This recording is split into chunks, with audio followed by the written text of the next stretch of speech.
here I am, doing everything I can, holding on to what I am, pretending I'm a Superman. I'm trying to keep the ground on my feet. It seems the world's falling down around me.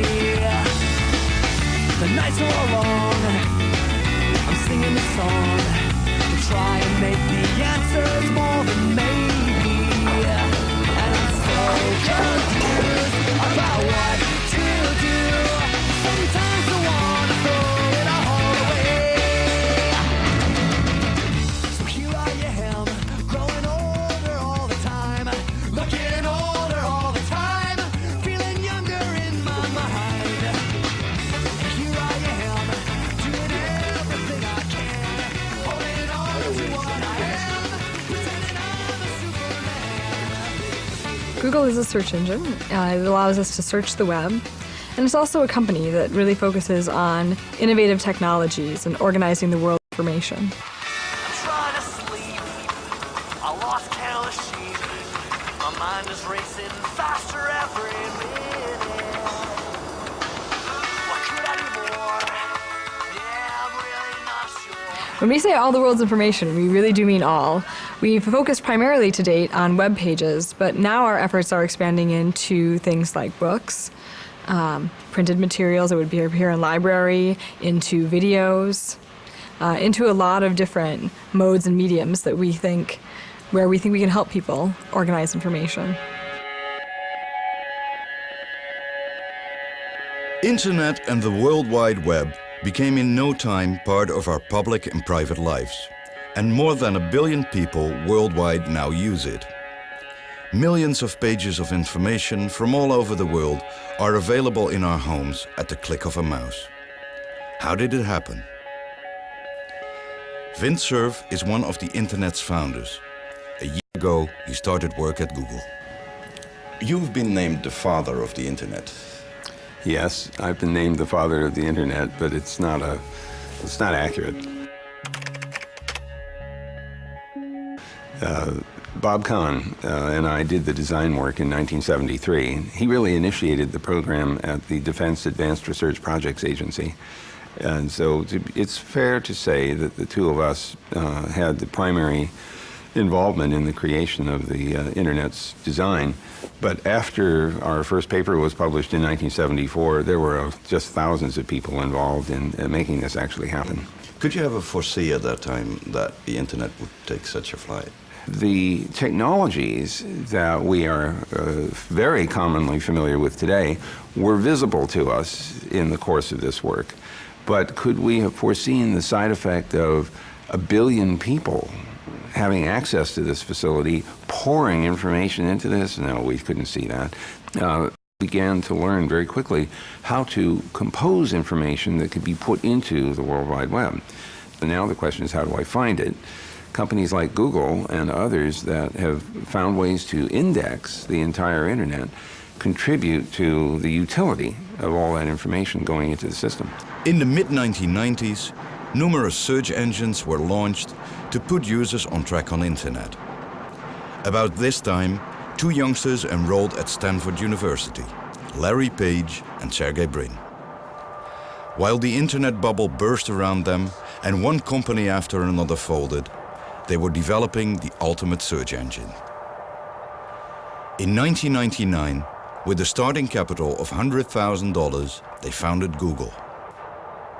After its stock market flotation in 2004, they became immediate multi-billionaires.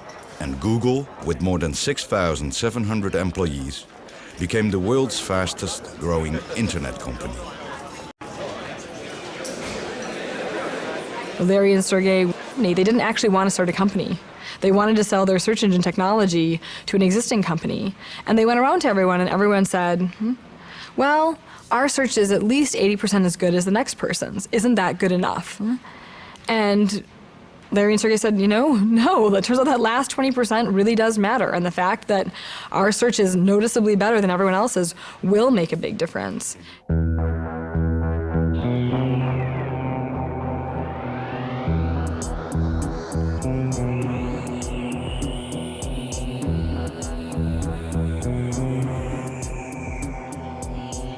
Two students who wanted to make the best search engine. That's how Google started. But how does such a search engine work? What is behind that screen? Right, a ton of algorithms that determine what we show and when we show it.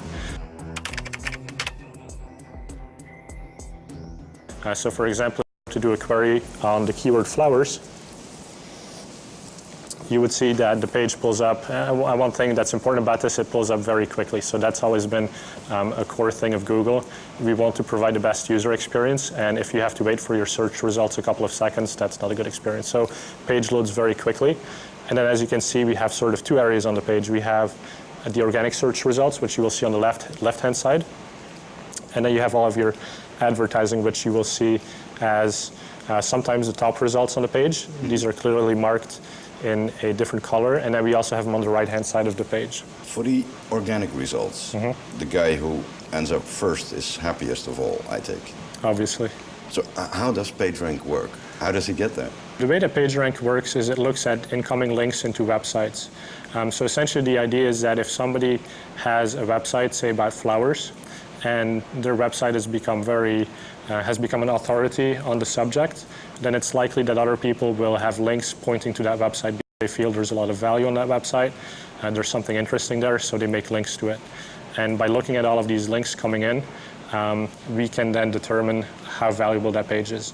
Now what we also do is we look at where did these links come from. For example, if somebody had a link from the NewYorkTimes.com to a website, then we understand that the New York Times is more respectable than maybe my personal website. So that has a bigger boost in the way that your page will be ranked in the organic results. The question is, how is the choice made to rank the New York Times higher than a personal website, for instance? There are mechanisms that we and others use to try to assess which information is thought to be the most relevant. After all, the party who's doing the search wants information which is most relevant to the specific terms that have been used in the search query. Relevance in our world, in part, is conferred by knowing how many websites are pointing to a particular place. The more that point to a place with a hyperlink, the more likely it is that that must be important information. So then you start ranking the importance of the places that are pointing by trying to see how many places point to them. It's more complicated than that, but if we get too much deeper into this, it's getting into the trade secrets of Google, which I don't want to do. So we're confronted with this huge mass of information. We try to figure out what's relevant based on these various hints. But in the end, each of us has to decide for himself what our reaction is to this information.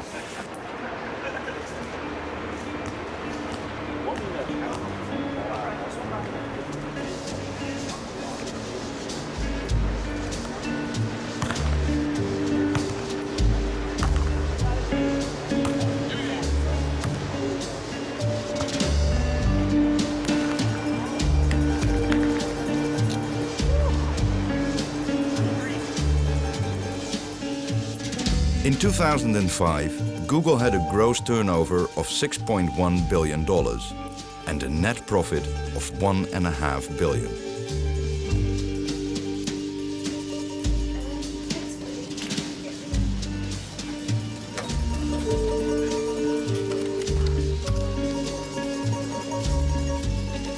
Google makes its money by advertising.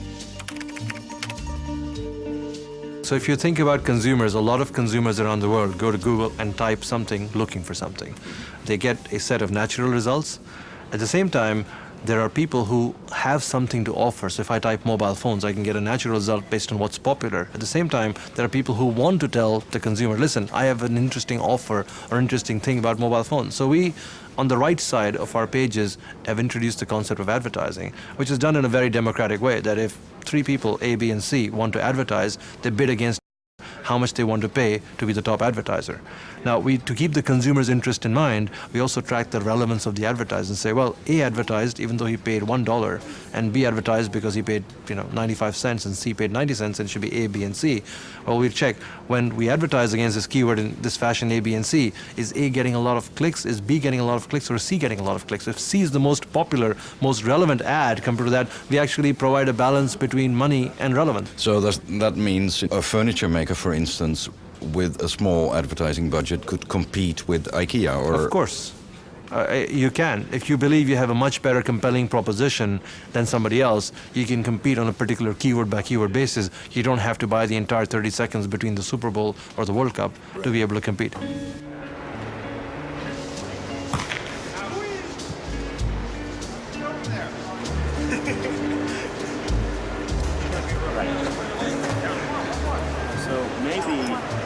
On the agenda here it says after you go, then we're going to... So when I look at the Google employees, it's kind of funny because I went to school at Stanford in the area, and when I joined Google, I started seeing a lot of my buddies from Stanford, or people who live next door to me in the dorm rooms, or professors even. So it's really kind of an extension of college in many ways. There's very smart people.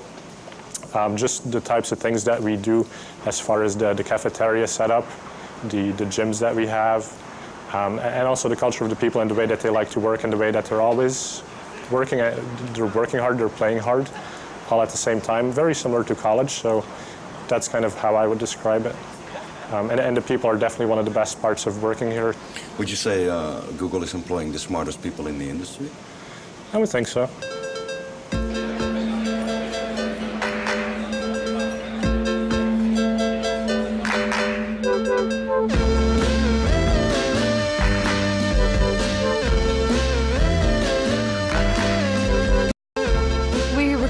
People now all over the world with lots of different means and methods into all kinds of jobs.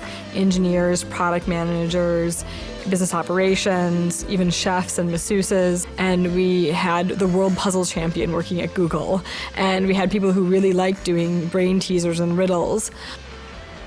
I've seen a photograph of a big billboard sign over a crossroads somewhere in San Francisco. What was that all about? Well, interestingly enough, what happened was there was an equation where if you solved it, it gave you a series of numbers. And if you found that series of numbers and you typed it into an internet browser, and I think so, if you typed it as www.thatsequenceofnumbers.com, it redirected you to the Google Jobs page.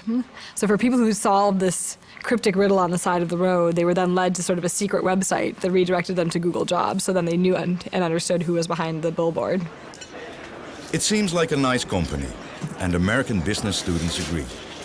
After McKinsey, Google is the most popular employer. But one question remains. Just how honest is Google's search method? How watertight is this method?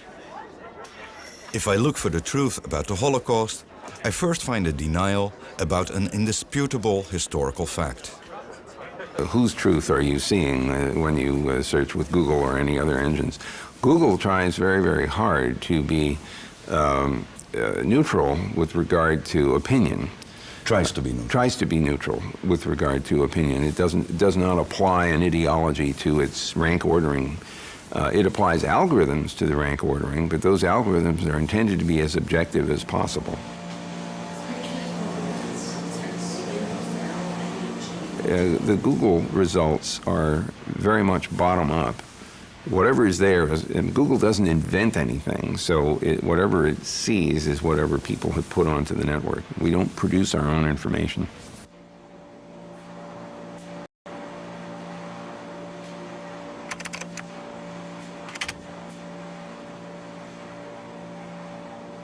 So if we take 9/11 as an example, it's possible that the conspiracy theory might be the most popular thing, that more people are busy talking about conspiracies than they are about the official reports that come out.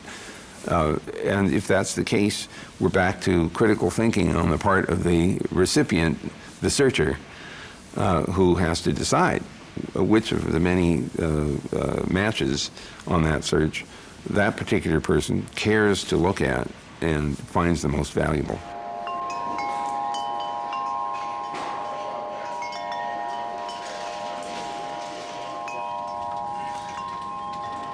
Can a search engine be objective? Can one point of view on all information be fair? No, by definition, not. Brewster Kahle is resident of San Francisco. He founded the search engine Alexa, which he sold to Amazon 7 years ago for $250 million. Kahle is founder and director of the Internet Archive, a non-profit-making organization aimed at ensuring digital information is freely available. Navigation through information is a very subjective thing.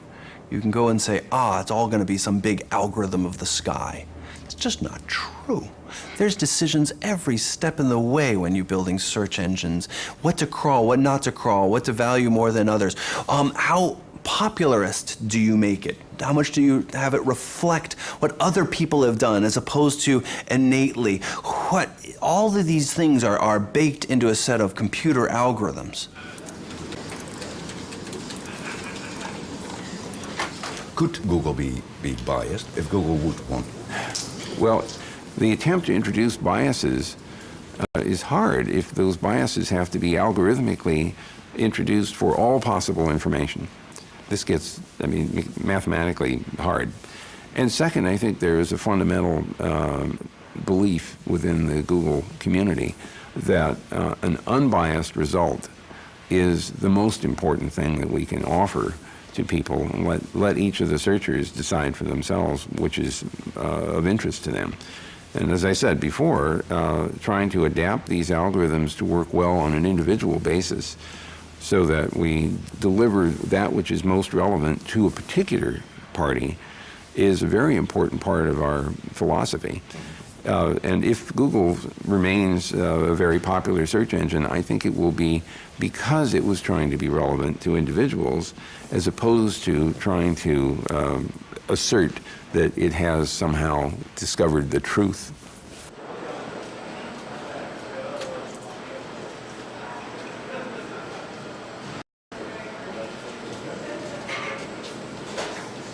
Our company's motto, if we have one, I would say, is "Don't be evil." It's actually a good story. When we were small, we were mostly engineers. All the employees were engineers. When we hired our first business people, some of the engineers were really concerned about would that change the way we did business, and also would it change the types of products we built. And so there was an engineer named Amit who has very neat, tidy handwriting that I refer to as Patel Sans Serif, and that's his last name. And he decided that he would go and leave a note on the board for the business people, because he knew they had a business meeting where they were going to be trying to sell some of Google's products. So unbeknownst to the business people, he wrote in the lower corner of the whiteboard, "Don't be evil." So in the middle of the meeting, the business people spotted it and realized it was a note from Amit about how he wanted them to conduct the meetings. And it just sort of stuck from that. How does that motto have a bearing on, let's say, the culture of the company? I think that it means that we feel that we can make money and have a successful business without sacrificing our ethics or our principles or the interests of our users.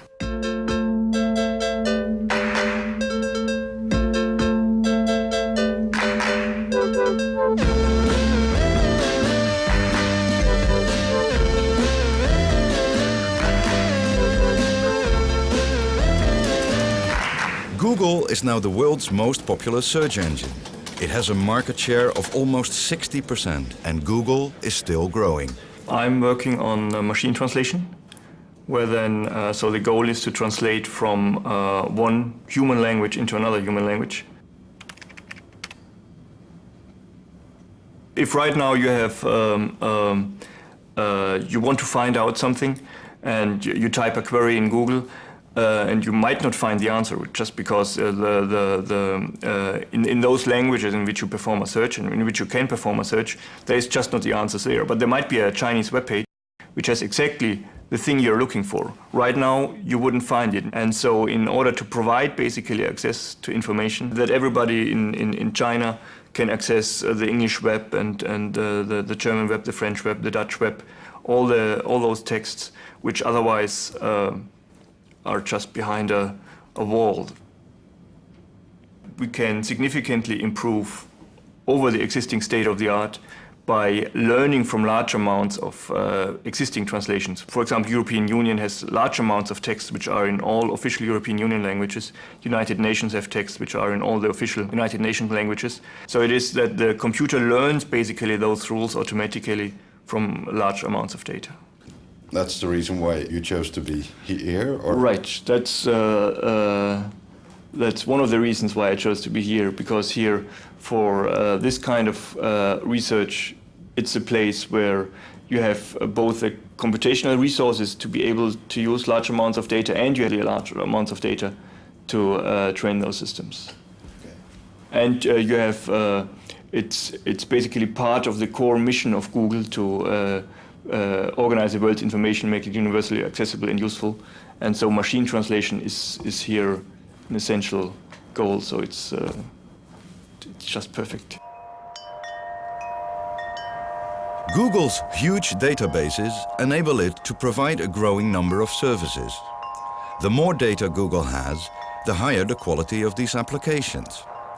But that same data contains all the information on the search behavior of Google users. How does this impact on their privacy?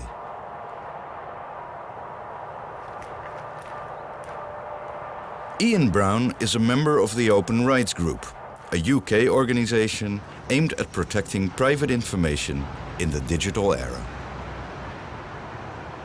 I think Google's aim to make all of the public information in the world available is admirable, and I certainly use it many times a day myself. A lot of people on the internet do. I think they need to be much more careful about personal information. You know, I don't want all of my personal information made available to the UK government, for example. And that's why increasingly I am careful about how I use Google. And I certainly wouldn't use services like Google Mail, where they are storing a lot of sensitive information in my email messages. And I think I'm increasingly concerned about searching for sensitive information using Google. Are you? Because I wouldn't want, a lifelong record in Google's vast database of, say, when I was younger, if I'd been interested in sexually transmitted diseases, which a lot of university students are, for example. That isn't something you necessarily want to live with you for the rest of your life.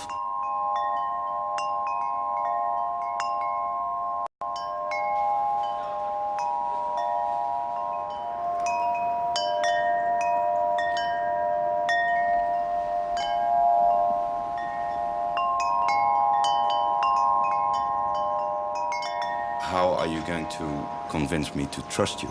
We're clear in our privacy policy that we aren't retaining your search information because we want to, say, profile more about you.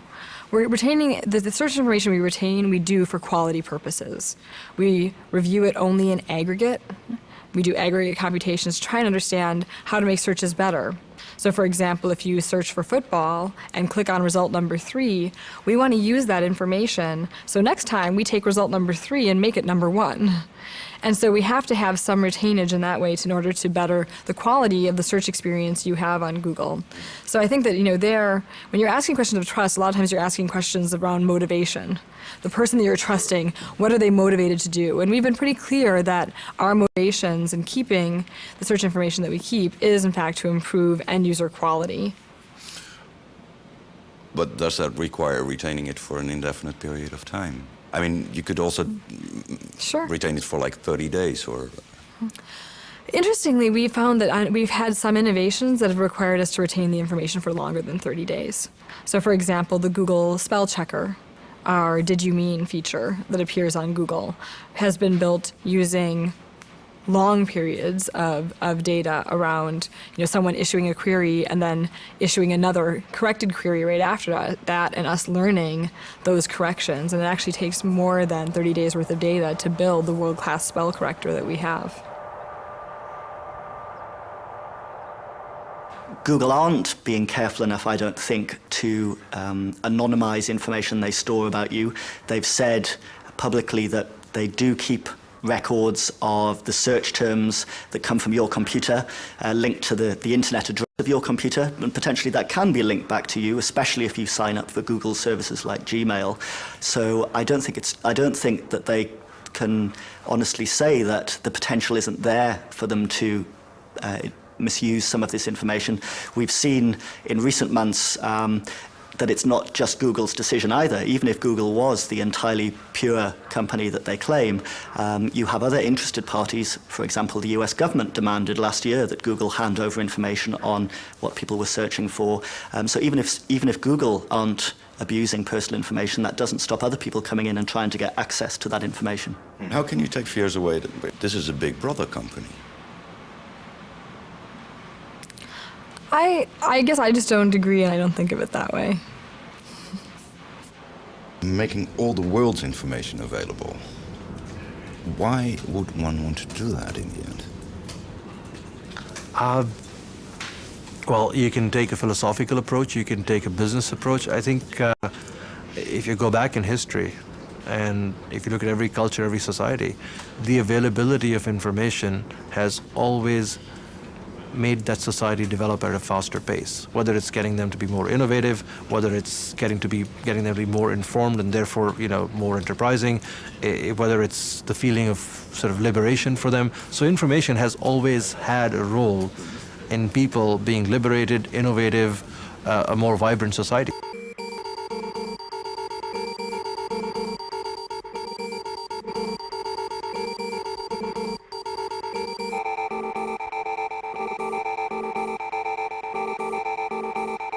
What's very fascinating is so far we've had one approach to information, which is, dear consumer, pay attention, I'm going to give you some information. And if you don't log into your TV at 8 p.m. tonight, you're going to miss that information forever. Or dear consumer, pay attention, tomorrow morning's newspaper is going to talk about how fantastic it is to travel to Spain. Well, consumers are not like that. We don't like to be programmed. You and I want it when we want it.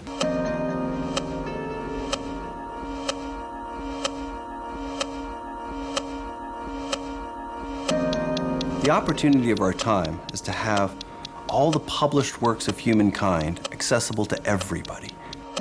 We have the technology of storage, we have the networking to be able to give distribution, and we have the political will to live in an open society.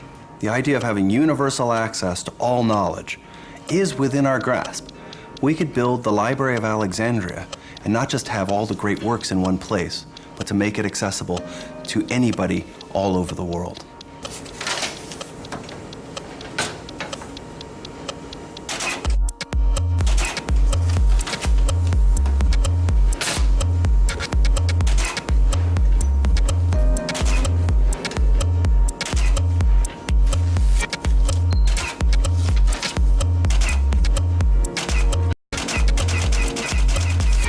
The question is, what is going to be the role of the private sphere, the companies, corporations, and the public sphere, government, libraries, universities, and the like? What's the future as we bring large amounts of information? Is it going to be largely a private enterprise or a public enterprise? That's one of the great questions of this time.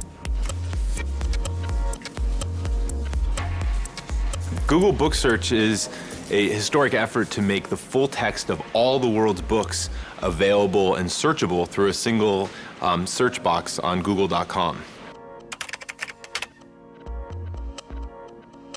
Google Book Search was really an effort to say, wow, there's all this great, really interesting information that's available in books that currently isn't searchable through Google today. So it's an effort to go and make all of the text, books for years have been the historic vehicle through which ideas have been transmitted, to make that information searchable through Google.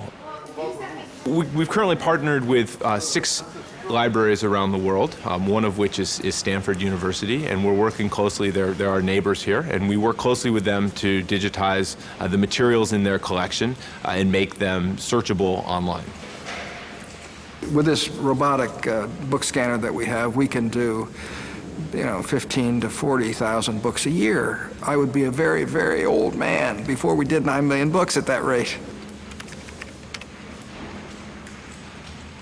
So the Google came to us with a proposition to invest heavily in this and to invest innovatively in this.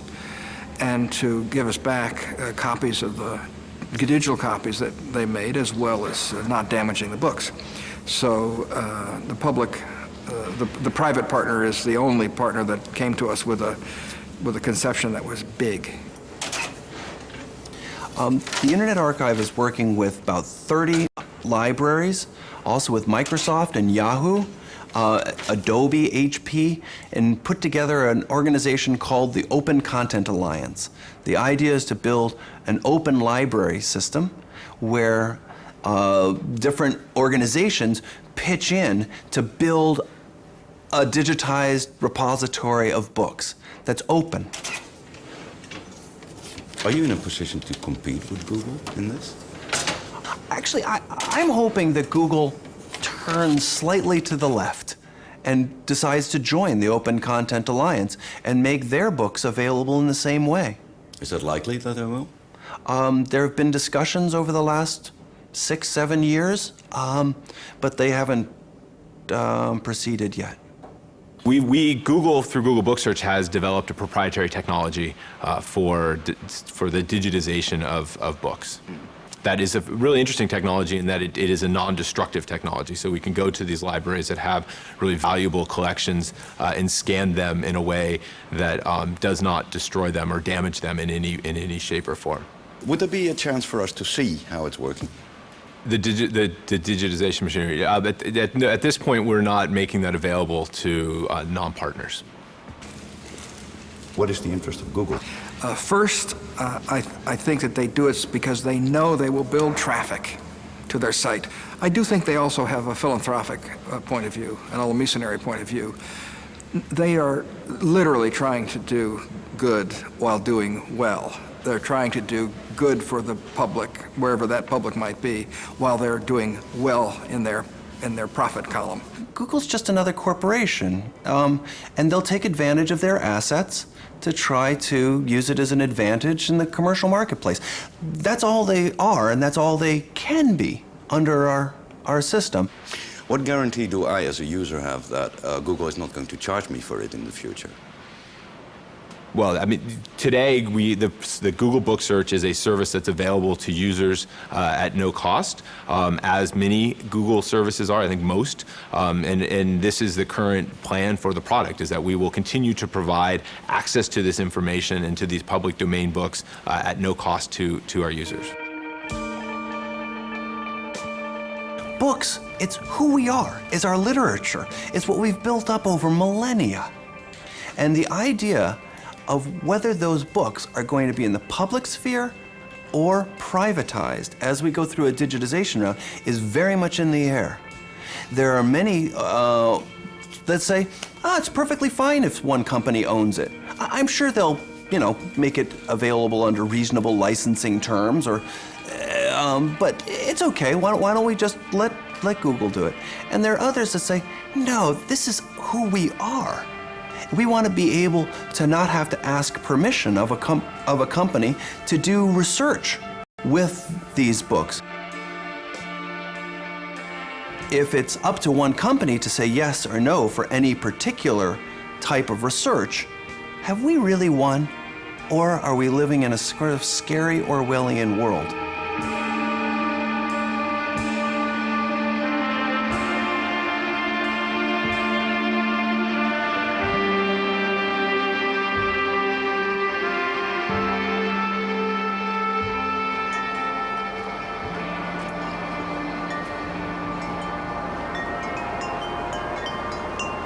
I think Google is getting to the size where they will have to be watched carefully by competition authorities in the US and Europe. I don't think they are right now behaving in a particularly monopolistic way with services like Google Print, for example, where they are scanning books from several very large libraries.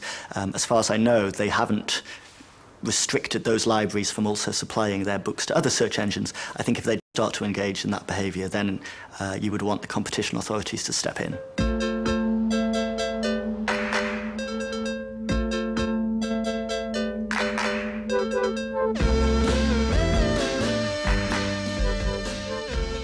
In the meantime, Google has been developing new applications at a furious pace on a worldwide scale. We really expect everyone to have some element of innovation in their jobs.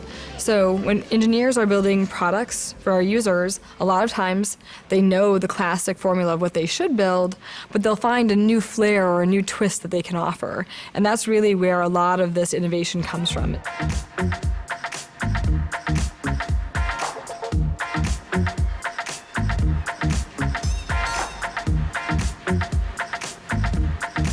That said, a lot of the innovation we do have comes from 20% time. And that's where we offer to our employees that they can spend 20% of their time one week doing whatever it is they feel most passionate about. That's where a lot of their excitement and joy comes from. And that's when the really good ideas get unleashed.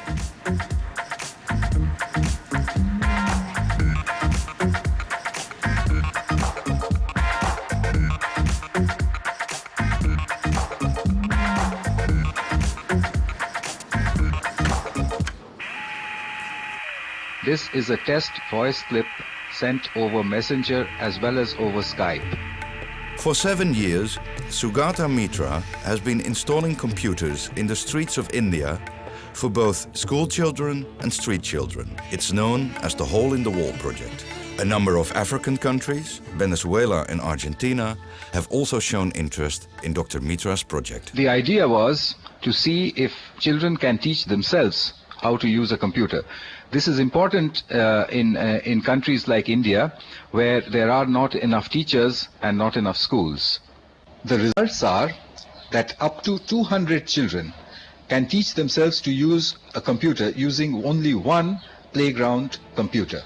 And in 9 months, they teach themselves enough to be able to do all the usual functions on a computer.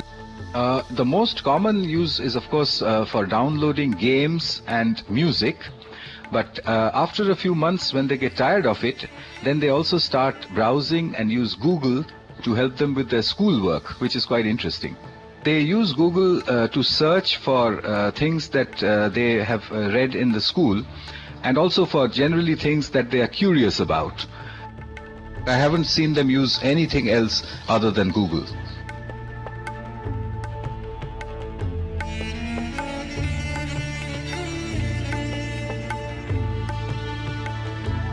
The danger to education of having only one point of view on information is that everyone will start to have just that point of view.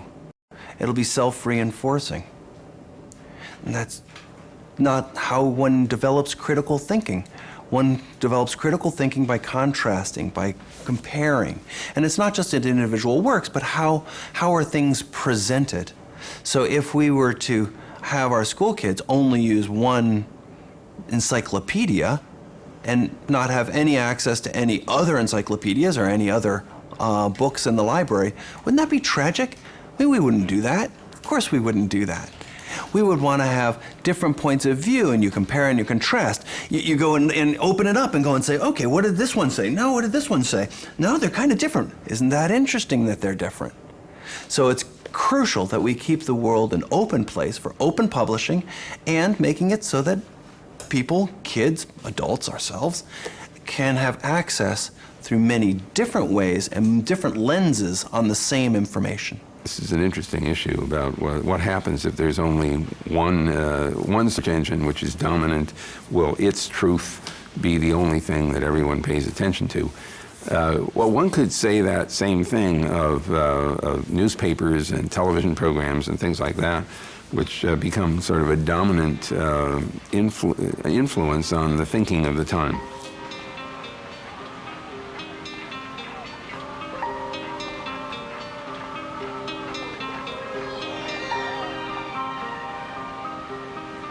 Everyone is free to build their own search engines, and in fact, there have been many in the history of the internet so far. Google is one point in time. There may be other Googles in the future. Do other search engines stand a chance? Google's market shares are now so huge that it seems to have a monopoly. And the company continues to develop new applications and is well on its way to bringing all the world's information under one roof. This may be handy, but isn't such a monopoly dangerous?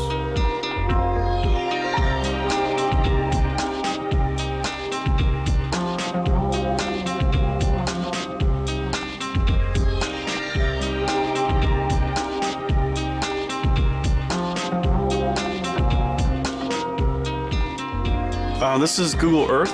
This is an application that can basically allow you to browse the entire world from outer space down to your driveway.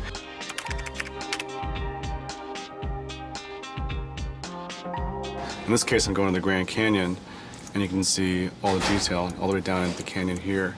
Over time, we're trying to get the whole world covered as much as possible so that anybody can see their house and go from where they grew up to where they went to college to where they work and be able to see that data and be able to capture that long tail of people that exist in the world.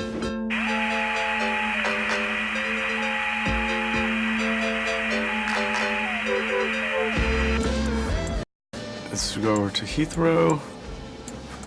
And this particular area is also aerial photography. And you actually can read, there's Air France, Air Canada, there you go.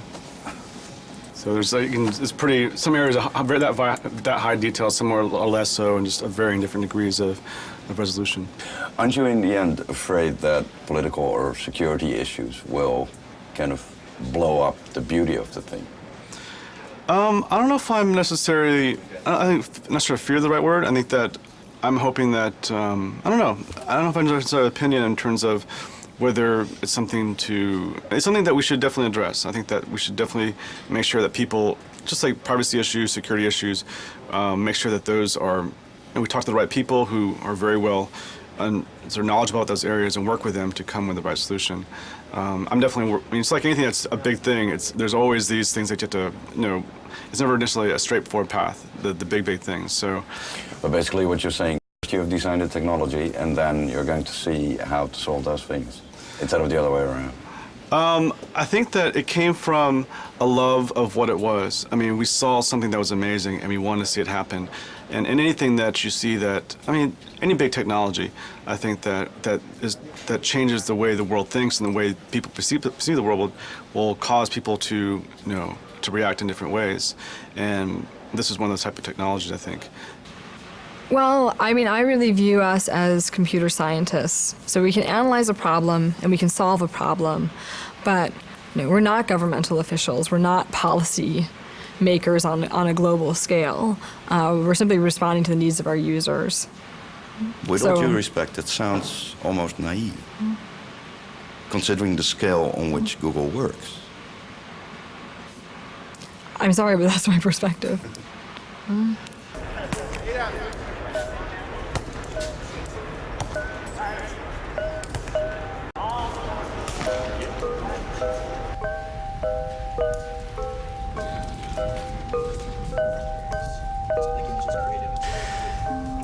I think Google's got to such a size now and it's used by so many people that it's going to have to step very carefully to avoid accusations of big brother behavior. However, in a couple of specific areas, I think it's already crossed that line. I think, for example, with freedom of expression, what they are doing in cooperating with the Chinese government in censoring the search results they give to Chinese users is very dangerous. What they are doing in terms of storing information about their users, about the kind of things that you're searching for in Google. If you're using other Google services like Google Mail or Google Calendar, then they potentially have even more information about you. And I think people are rightly very concerned about how they will make use of that information.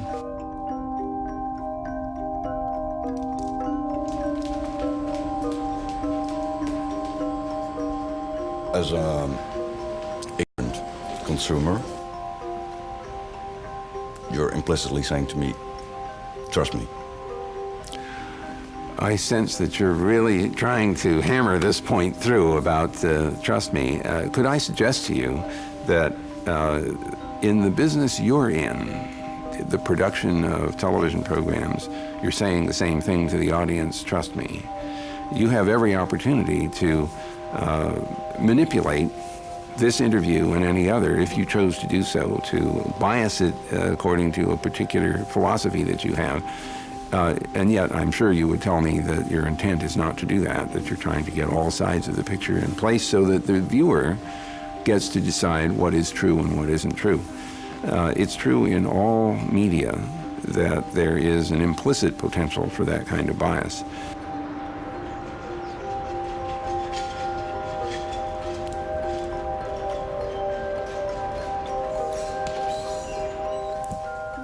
I think it's really important for governments and consumers to make sure that we don't ever see a situation in which a single company like Google becomes a monopolist over the information out there on the internet in the world's libraries, because then you do get a Ministry of Truth style situation where you can control and with technology fine-tune in a way that was never before possible the reality that is presented to users. I like a phrase from a campaigner in the US called John Perry Barlow, where he said censorship is the editing of collective human consciousness. And I think that explains it well. It would be very easy to deny information to people, to manipulate their views, try to manipulate their behavior, if you could control very carefully the information they had access to. We certainly already have seen the dangers of that in Europe with the mass media. That's why we have laws on media diversity. And I think we do need to be careful that we end up in that situation on the internet.